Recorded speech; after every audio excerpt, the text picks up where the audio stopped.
Step into a world of romance and mystery with Tamora Rose. Today we're reading part 1 of chapter 15 of Child of the Wind. The first thing Canace noticed was the warmth. She remembered being so cold, but now she was wrapped in a comfortable cocoon. Though consciousness tugged at her, urged her to open her eyes, Canace couldn't bring herself to wake just yet. She was far too comfortable, far too serene to make the effort. Time to get up, lovely. She ignored him, but when a firm hand cupped her breast, she opened her eyes quickly enough. Jerking upright, she shot him a powerful glare. He only grinned at her. I never did promise to keep my hands to myself. Having no response to that, Canace almost climbed out of their shared bed before remembering her state of undress. Could you pass me my gown, please? She asked primly.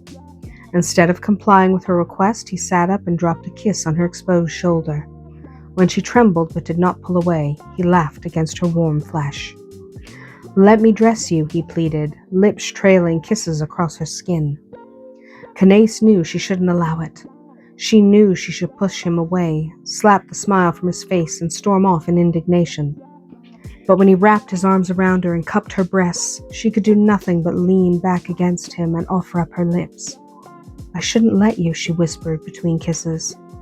But you will, his eager fingers teased her breasts. Because you enjoy it as much as I do.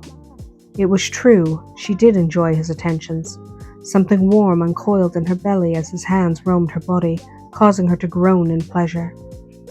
Some instinct told her that there was more to be had, more to experience, but when his hand roamed downward, she couldn't help but bring her knees up to her chest. No. Her voice was far from firm. To further strengthen her objections, Canace crossed her arms over her chest, trapping his hands against her body. We can't. With a heavy sigh, he withdrew his hands. Before she could move, he'd retrieved her stockings and was grinning at her. Let me dress you, he again suggested. Though she knew she should refuse, Canace nodded and lay back. She even parted her thighs slightly to allow him easier access. When his firm hand swept up her legs, she could only barely suppress a moan of pleasure. But when his eager fingers drifted higher, brushing against the dark curls protecting her woman's flesh, she closed her legs quickly enough. Jet only sighed and pulled away. There was just a trace of irritation in his voice when he said, I don't suppose you'd let me kiss you. You've kissed me before, and he had, of course, many times. But Jet chuckled, little innocent. I meant to kiss you here. His hand cupped her between her legs, massaging her most intimate area. Canace reacted immediately, sitting up and thrusting him away from her. Don't, she managed to gasp. Because he wanted her to desire him, not fear him, Jet complied. While she trembled from his attentions, he located the gown she'd worn yesterday and helped her dress, touching her at every opportunity. He managed to cup her breasts, stroke her woman's flesh, and run his hands over her buttocks without any complaints from her. Once she was decent, he dropped a series of kisses on the tops of her breasts before straightening. All break camp. As he moved away from her, Canace looked around and decided she would help. She'd saddle their mounts while he gathered their things. It was the least she could do. Still flushed from his hands on her flesh, she wandered off to find Epona and the lambs. Bentley was off doing whatever Bentley did when he roamed.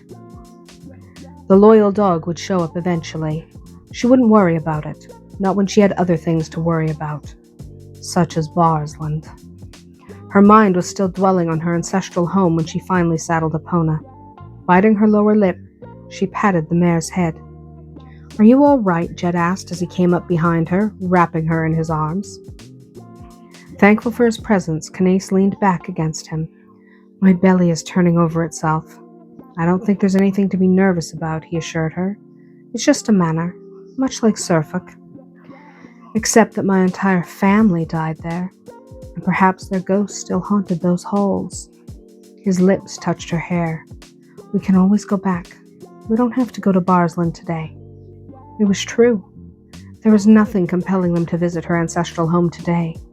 Though they would eventually reside there as man and wife until the wedding, Jet himself had no business there, and Canace was no longer sure she wanted to go. Her nerves were getting the best of her. As soon as she realized this, she made up her mind to go. She would not be intimidated by a fluttering stomach. Her pride wouldn't let it be so. Turning in Jet's arms, she gave him what she hoped was a confident smile. "I want to go."